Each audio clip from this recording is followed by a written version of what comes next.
Donc, parlons de justice climatique. Un des enjeux majeurs de la justice climatique est de rectifier ces déséquilibres justement entre les humains. À présent, nous avons le plaisir d'avoir avec nous en ligne en direct Monsieur l'ambassadeur Medhat El Milig, ancien ministre adjoint aux Affaires étrangères. Monsieur l'ambassadeur, bonsoir. Bonsoir à vous. Ravi de vous avoir parmi nous en ligne en direct pour parler d'une question qui n'est pas du tout loin de la politique, puisque là on parle de justice, surtout justice climatique. La justice climatique implique la protection des droits fondamentaux comme le droit à un environnement sain, à l'eau potable, à la sécurité alimentaire et à un logement décent. Il y a deux mondes, si vous le voulez bien. Il y a un monde plus industrialisé, qui a pas mal de pouvoir et qui était à l'origine de la situation actuelle. De l'autre côté, on a des populations qui ont souffert pour des décennies. Il y a des pays qui sont en voie de développement. Quel regard vous portez sur cette situation, sur la justice climatique, si vous le voulez bien? Alors effectivement, comme vous venez de le citer, depuis des décennies, Oui. les pays industrialisés ont bâti leur prospérité, leur suprématie, si on peut le dire, leur suprématie industrielle, sur des modèles économiques qui sont intensément polluants. Alors aujourd'hui, ce sont les pays en développement, notamment en Afrique, même en Asie et en Amérique latine, qui subissent les conséquences les plus graves.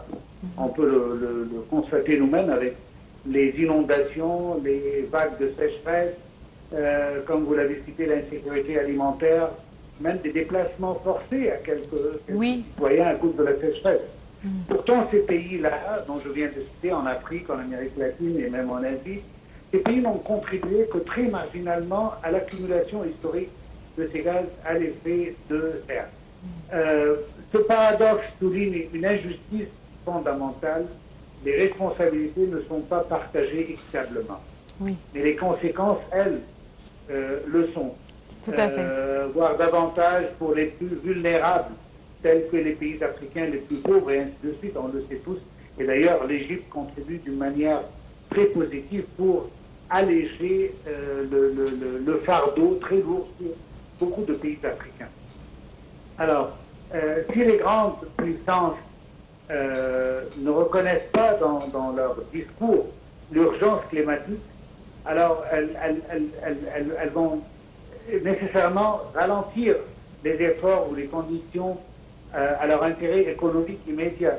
Certaines continuent à ouvrir de nouvelles mines de charbon, par exemple, ou à continuer à subventionner les combustibles fossiles, pendant qu'elles demandent à nous, les pays en développement, de limiter leur croissance et leur consommation.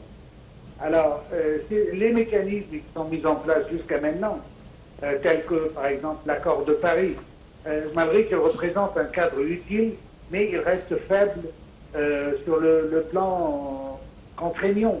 Aucun dispositif réel de sanctions n'existe pour les pays qui ne tiennent pas leurs promesses.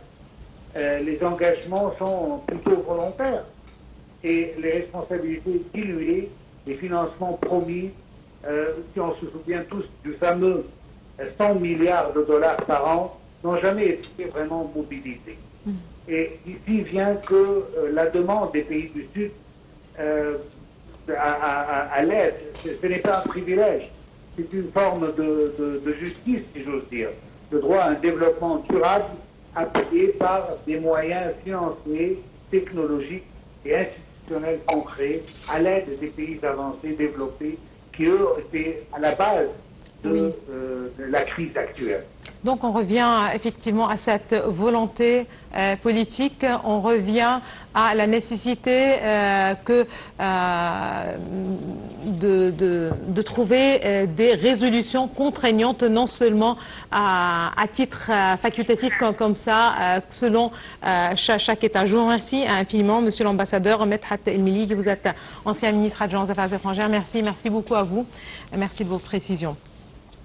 On reste avec ce même dossier. On parle à présent des conséquences environnementales des changements climatiques qui sont multiples. Les écosystèmes fragiles sont menacés, ce qui entraîne une perte de biodiversité et des services écosystémiques.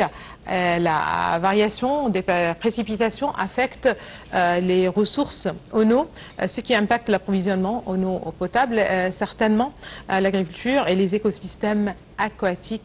La fonte des glaciers contribue à l'élévation du niveau de la mer, menaçant les zones côtières et les humains qui y résident.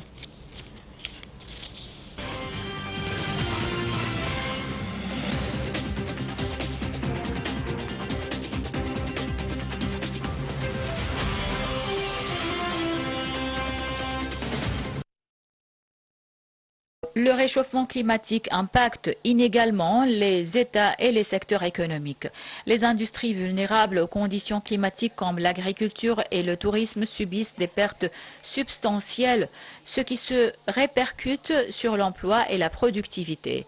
Face aux conséquences environnementales du réchauffement climatique, les pays en développement supportent des coûts disproportionnés par rapport aux États les plus riches.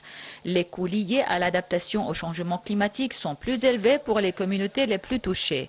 Les populations les plus défavorisées sont les plus touchées. Elles perdent leurs moyens de subsistance et l'accès aux ressources.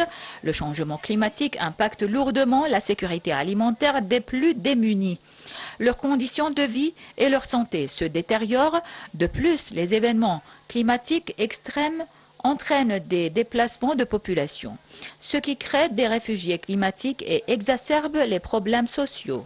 Enfin, le réchauffement climatique influence la propagation de maladies tropicales et affecte la qualité de l'air, impactant la santé de nombre d'humains. Les Nations Unies et les organisations non gouvernementales jouent un rôle central dans la promotion de la justice climatique dans le monde. La Convention cadre des Nations Unies sur les changements climatiques vise à traiter le changement climatique. Des négociations annuelles se tiennent aux conférences des parties COP. Les représentants des États membres discutent des mesures à prendre contre les changements climatiques et pour la justice. Le principe de responsabilité commune mais différenciée est au cœur des négociations climatiques des Nations Unies.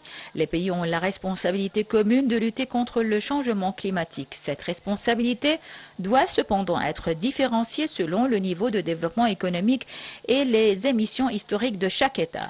Les pays développés ont une responsabilité plus grande en raison de leurs émissions passées et de leur capacité économique.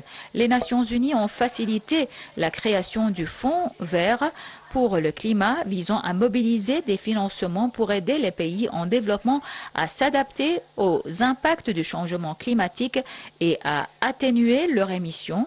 Cela contribue à réduire les inégalités entre les pays dans la lutte face au changement climatique.